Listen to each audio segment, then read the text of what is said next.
नमस्कार, नमस्कार, नमस्कार. वीकली कट्ट्यामध्ये तुमच्या सगळ्यांचं सहर्ष स्वागत आहे. आय पी एल ला वैभवाचे दिवस आलेले आहेत असंच म्हणायला लागेल. वयाने सगळ्यात लहान भारतीय आणि सगळ्यात लहान भारतीयाची सगळ्यात फास्टेस्ट सेंचुरी असे सगळे रेकॉर्ड 14 वर्षाच्या वैभव सूर्यवंशीने आपल्या नावावर केलेले आहेत. त्याच्यामुळे आपला एपिसोड लाईक, शेअर, सबस्क्राईब करा, अधिकाधिक लोकांपर्यंत फिरवा. हे सांगण्याच्या आधी आणि स्पोर्ट्स कट्टावरती द हिंदूचे ज्येष्ठ पत्रकार अमोल कराडकर यांचं स्वागत करण्याच्या आधी वैभव बद्दल बोलणं आवश्यक वाटलं. स्पोर्ट्स कट्टाच्या विकली कट्ट्यामध्ये तुमच्या सगळ्यांचं स्वागत आहे. एपिसोड तर तुम्ही फिरवणारच आहात. मेंबरशिपचाही ऑप्शन नक्की काय आहे ते फेसबुक आणि युट्यूबच्या व्ह्युअर्सनी नक्की बघा. नक्की तुम्हाला वाटेल की काहीतरी मजा आहे त्याच्यामध्ये. आणि अमोल, वैभवनी जी काही गुजरात टायटन्सची धुळधाण उडवली आहे, आशिष नेहराला आज झोप लागणार नाहीये रात्री.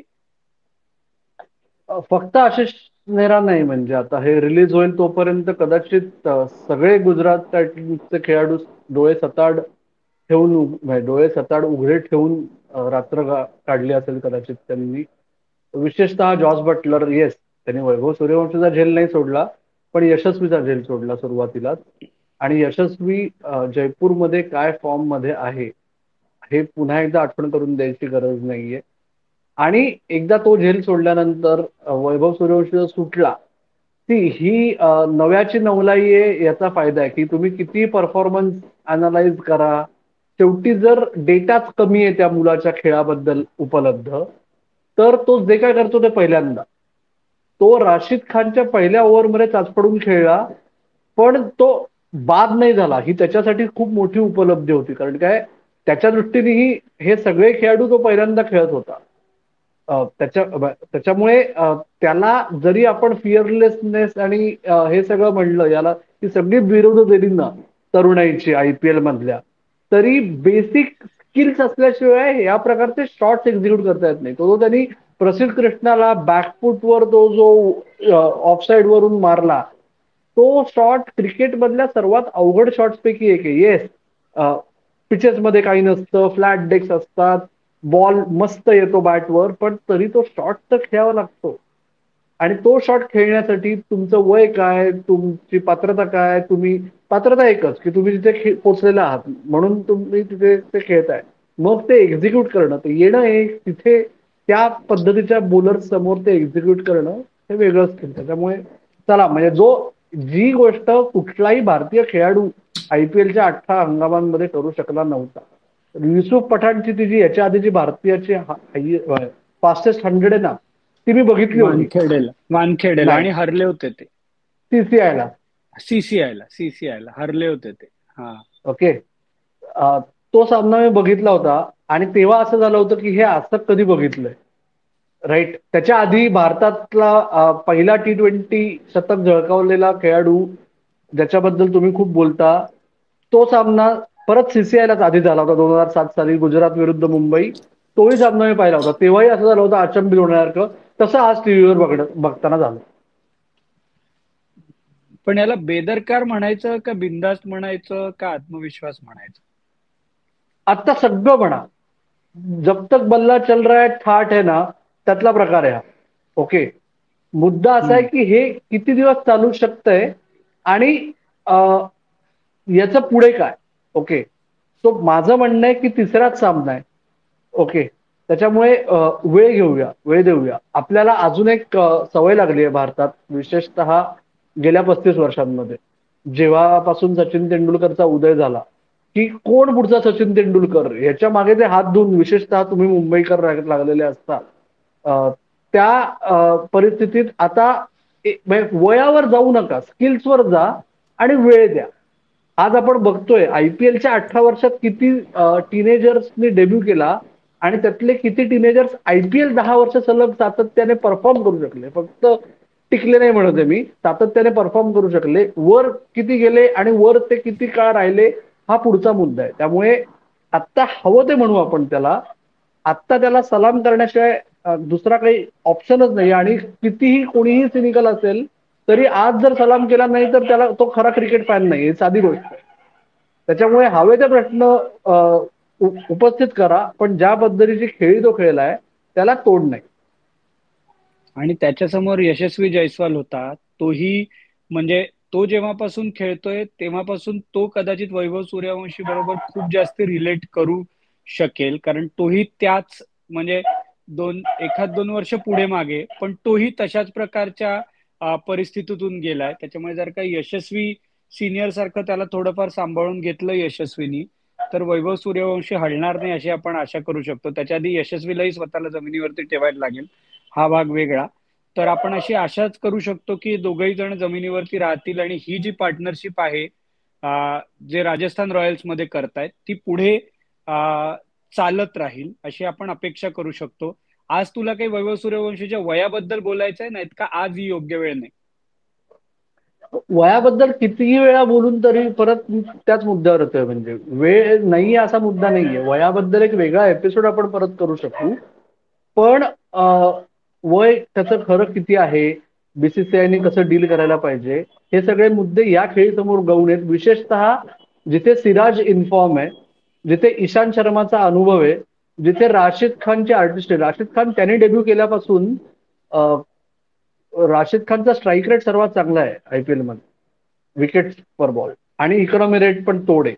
त्याच्यामुळे राशिद खान जगातल्या सर्वोत्तम T20 गोलंदाजांपैकी आहे.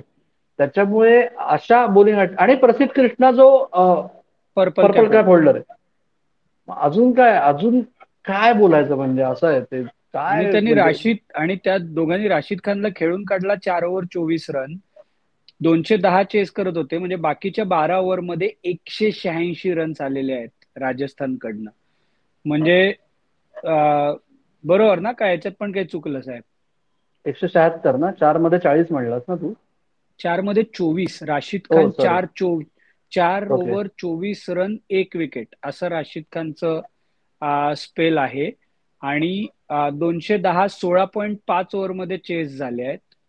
म्हणजे टेक्निकली 11.5 ओव्हरमध्ये, सॉरी 12.5 ओव्हरमध्ये 186 रन्स झालेले आहेत. सर 11.5 कारण बरोबर ना? 15.5 ओव्हरमध्ये बरोबर. चेस झाले.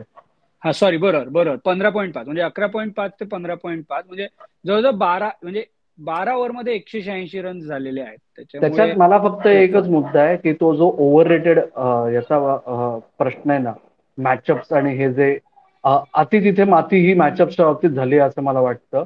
त्याचं पुन्हा एकदा उदाहरण की जो खेळाडू तुम्हाला वारंवार गेम मध्ये आणलंय त्या स्पिनरला दोन लेफ्ट हँडेड बॅटर्स आहेत म्हणून तुम्ही गोलंदाजीच न देणं जोपर्यंत मॅच पूर्ण संपली आहे तोपर्यंत, हे आकलनाच्या पलीकडचं आहे. पण असं क्रिकेटर्सशी बोललो की ते म्हणतात तुम्ही मॉडर्न डे क्रिकेट खेळत नाही, त्यामुळे मला माहिती नाही. तर ठीक आहे. पण लखनौ सुपर जायंट्स विरुद्ध सुद्धा साई किशोरला त्यांनी आणलंच नव्हतं. पण म्हणजे एनिवे, म्हणजे तो एक वेगळा एपिसोडचाच मुद्दा होईल असं मला वाटतंय.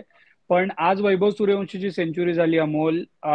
याच्या आधी अभिषेक शर्माची सेंचुरी झाली, ईशान किशनची सेंचुरी झालेली आहे. म्हणजे अजून एक नाव कुठलं विसरलो मी, 4 जणांची झाली century. Abhishek Sharma, Travis head, Ishan Kishan आणि वैभव सूर्यवंशी, 4 झाली.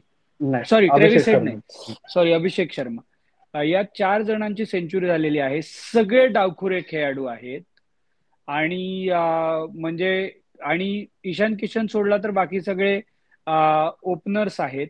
तर म्हणजे डावखुऱ्या खेळाडूंचं आणि सेंचुरीचं काय आहे, त्यांच्यासमोर डावखुरे गोलंदाजांनाही आणलं जात नाही. ऑफ स्पिनर्स चांगले कमी आहेत या अख्ख्या आयपीएल मध्ये. त्याचाच परिणाम असा आहे की डावखुऱ्या फलंदाजांची दादागिरी चालली आहे. आता हे 4 पैकी 4 सेंचुरियन्स आहेत म्हणून डावखुऱ्या फलंदाजांची दादागिरी हा मुद्दा उपस्थित होऊ शकतो. पुढचा मुद्दा कोणीतरी लगेच कमेंट करून पण सांगेल याच्यात की पण निकोलस पुरन पण आहे, ट्रॅव्हिस हेड पण, म्हणजे यादी म्हणजे डॉमिनेट करणाऱ्या रिकल्टन आहे एमआयचा, असं सगळे यादी मोठी आहे. म्हणजे कुठल्या निकषांवर यादी करायची, हे 4 सेंचुरियन्स आहेत तर मान्य आहे. ओके. अजून तरी 4च्या 4 डावखुरे आहेत.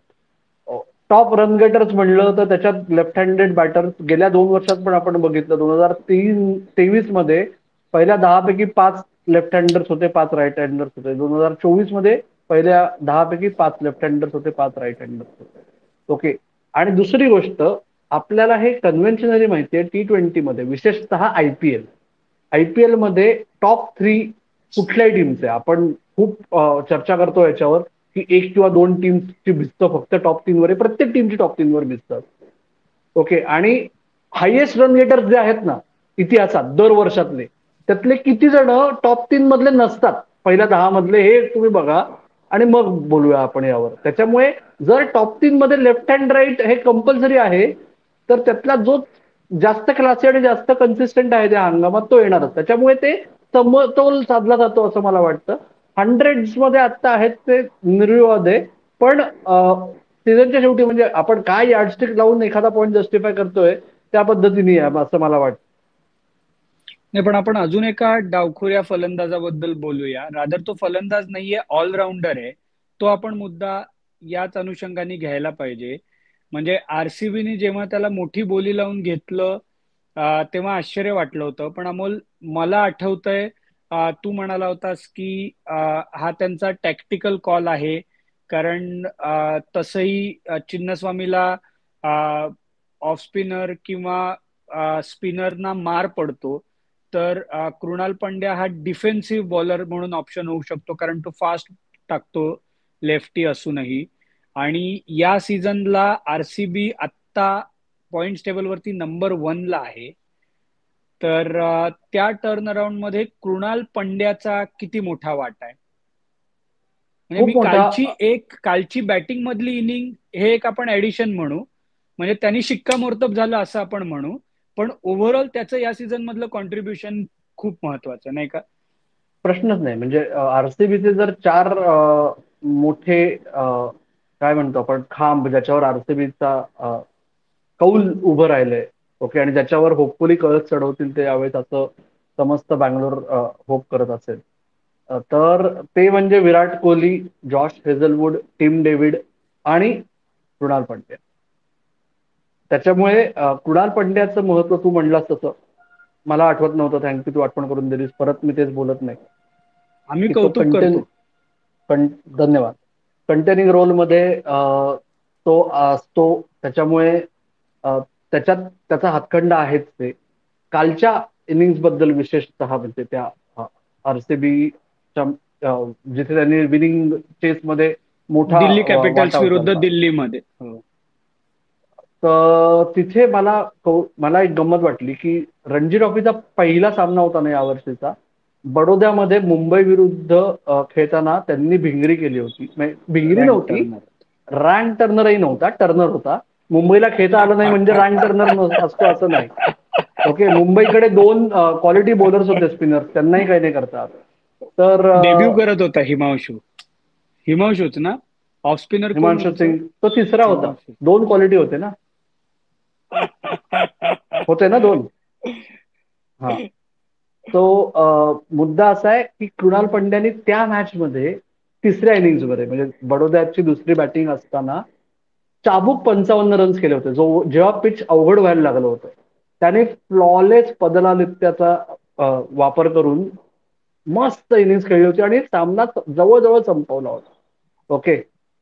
त्याची आठवण कालचा सामना बघताना आली की, आणि कृणाल पंड्याचं स्किल काय आहे माहितीये का, तो जिगरवाला खेळाडू आहे. ते त्यांनी पुन्हा एकदा दाखवून दिलं. ओके. त्याच्यामुळे कृणाल पंड्याचं करिअर इथून पुढे जाईल कुठे वगैरे हा मुद्दा नाहीये, पण या वर्षी त्यांनी आरसीबीनी त्याच्यावर जे विश्वास दाखवला त्याच्यावर, त्याला तो प्रत्येक सामन्यात खरा उतरलाय. पहिल्या सामन्यातही कृणाल पंड्याचा खूप महत्वाचा वाटा होता.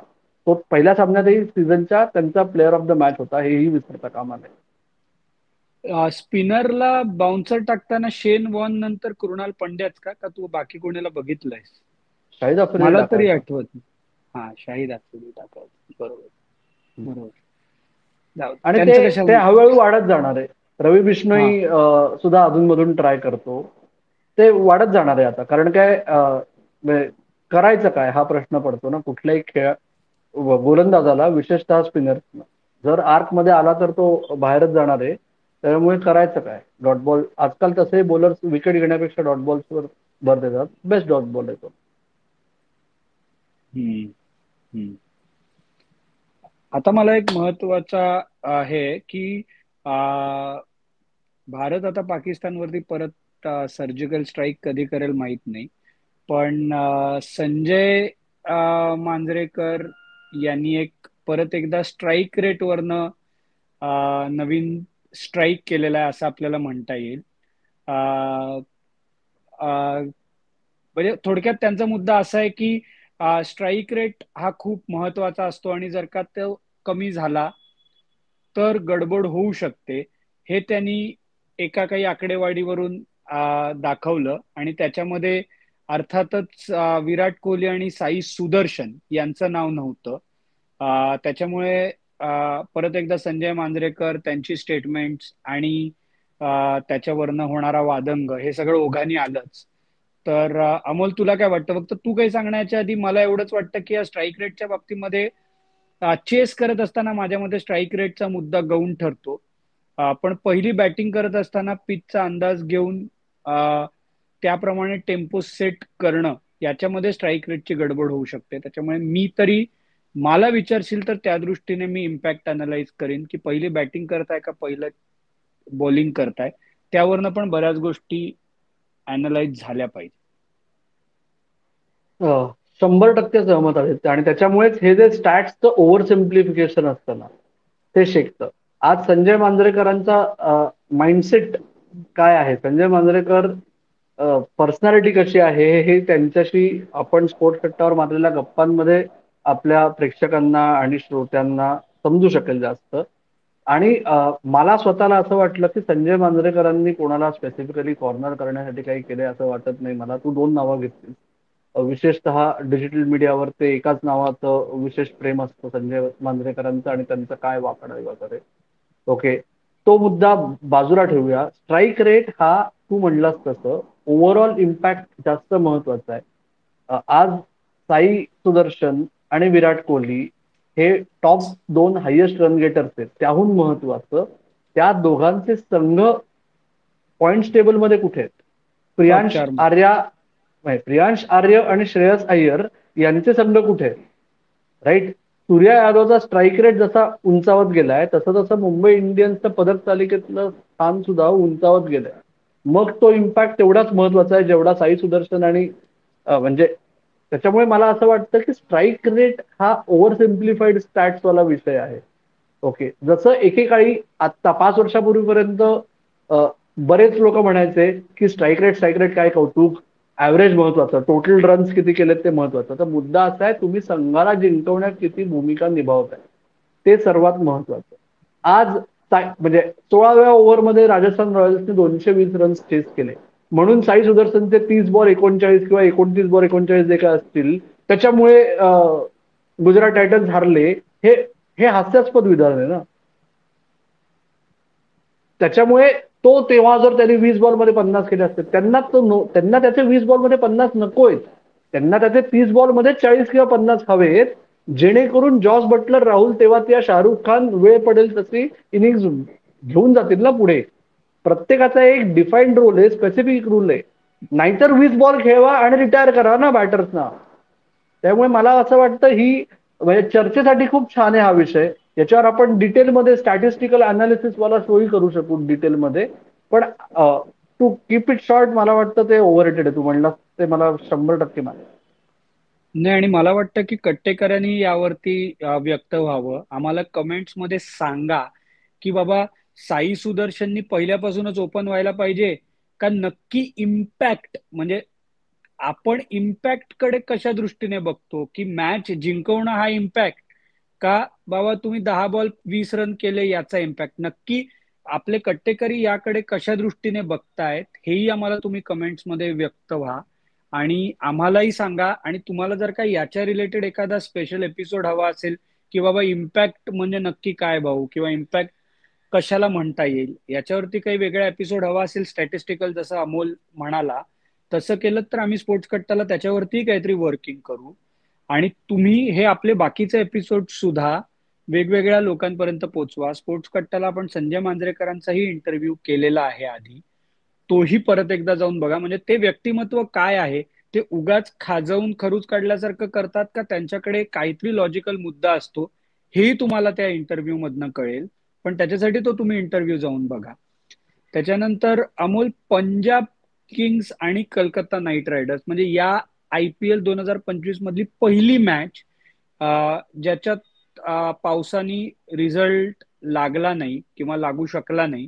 तर त्याचा नक्की कोणाला, म्हणजे पंजाबला फायदा होणार आहे का तोटा होणार आहे? डिपेंड्स. इंटरेस्टिंग आहे पॉइंट्स टेबल खूप. 5 टीम आहेत ना, कमीत कमी 5 सामने जिंकले. 6 टीम पंजाबला पकडून ना. पंजाबला पकडून नाही, पंजाब कुठे 6 जिंकलंय अजून? पंजाब नाही जिंकलंय 5 6. 5 पंजाब. हा नाही, पंजाब 4 जिंकलंय. 9, एक मिनिट सांगतो मी. नाही, पंजाब 5 सॉरी सॉरी जिंकले, पंजाबचे सॉरी 11 आहेत. सॉरी सॉरी सॉरी, एक मिनिट. पंजाबचे 11 आहेत, 5 जिंकले. बरोबर, पंजाबचे 11 आहेत, 5 जिंकले. त्याच्यामुळे 6 संघ आहेत आता पण तरी. आता कंपल्सरी असं झालं की पंजाबला उरलेल्या 2 मॅच जिंकाव्याच म्हणजे 2 जिंकाव्याच लागतील. म्हणजे राईट. हा, किंवा किंवा मी तेच सांगतोय, आता अशी दुरान्वयाची शक्यता आहे की 16 ही पुरणार नाहीत. अशी एक खूप लांबची शक्यता आहे, लांबची पण आहे, टेक्निकल मॅथमॅटिकल शक्यता. तर माझा मुद्दा असा आहे की बाकीचे संघ काय करतात. पंजाब त्यांच्या उरलेल्या 4 मॅचेस ना. 4. अ, पंजाबच्या हा, 5, पंजाबच्या 9 झाल्यात. मग काही प्रश्नच नाही. माझा मुद्दा असा आहे, पंजाबला आत्ता साधी सिच्युएशन आहे, अजून 3 सामने जिंका आणि तिकीट बुक करा. त्याच्यामुळे आत्ता तरी असं आहे की पंजाबला फायदा आहे, कारण ते त्यांचा एक सामना जास्त उरलाय. आपण 5 गप्पा पैकी मारतोय 3. तेव्हा. राईट. पंजाब आणि GT यांचे, पंजाब, GT, दिल्ली कॅपिटल्स या तिन्ही टीमचे 9च मॅचेस झाले आहेत. बरोबर. त्याच्यामुळे माझं असं म्हणणं आहे की पंजाबला जर ते अजून 3 पेक्षा कमी हरले तर हा मुद्दा उद्भवेल. पण मला असं वाटतं की बऱ्याच वेळा खूप कमी वेळेत असं होतं की तोटा होतो त्या एक पॉइंट न मिळाल्याचा. येस, ते विनिंग पोझिशन मध्ये होते असं आपण म्हणू शकतो. चेस जस्ट सुरू झाली होती तेव्हाच्या करंट फॉर्मवर आपण हे म्हणतोय. मॅच ऑलमोस्ट अख्खी चेस उरली होती. त्याच्यामुळे एकच ओव्हर. हे बरोबर, हे निदान करणं खूप दुरान्वयाचं आहे. अंदाज बांधण्यासारखं आहे ते खूप लांब. पण माझा मुद्दा आहे, वेगळा मुद्दा आहे माझा. मला असं वाटतं की आता जे साऊथ आफ्रिकन लीग मध्ये केलं गेलं, सगळ्या भारतीय संघांची नावं असलेले जे साऊथ आफ्रिकन लीग मधले संघ आहेत, तिथे जो रूल आहे की बोनस पॉईंटचा रूल आणायची आवश्यकता आहे का नेट रन रेट चांगलं प्रमाण आहे? तुला काय वाटतंय? हा हा कदाचित चर्चेचा मुद्दा आता यायला पाहिजे, कारण दरवर्षी आपण बघतो की एका संघाला विनाकारण फायदा होतो किंवा नुकसान होतं.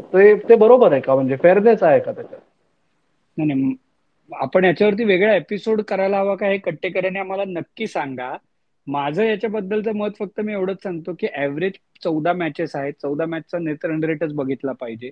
एखाद 2 दिवस तुम्हाला चांगले आहेत, त्याच्यात तुम्ही बोनस पॉईंट घेऊन पुढे जाता. हे थोडस कन्सिस्टन्सीला मारक ठरेल असं. पण एनिवे, हा म्हणजे हे आपण आता बोलत राहिलो तर याच्यावरती म्हणजे नवीन एपिसोडच होऊ शकतो खरोखर. हा, तू बोल ना, काय म्हणतो? जर प्रत्येक संघ प्रत्येकाशी तेवढ्याच वेळा खेळत असताना तर तर माझा मुद्दा नेट रन नाही रेट प्रमाण मला मान्य आहे. आत्ता कसं आहे, काही संघांना एनिवे विनाकारण फायदा किंवा तोटा होतो, कारण ते त्यांच्या हातात नाहीये. कोणाशी 2 वेळा खेळणार, कोणाशी 1 वेळा खेळणार. त्यामुळे मला असं वाटतं हा मुद्दा सिरियसली चर्चा करायची वेळ आली.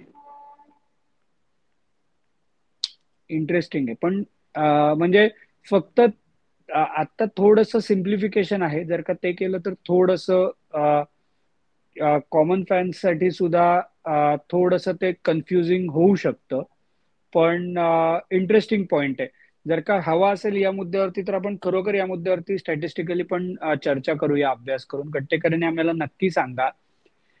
वैभव सूर्यवंशीची सेंचुरी, त्याचं वय आणि त्याची क्षमता ही आपण 47व्या मॅच मध्ये IPL ची बघितली. त्यानंतरचा आपला हा वीकली कट्टा आहे.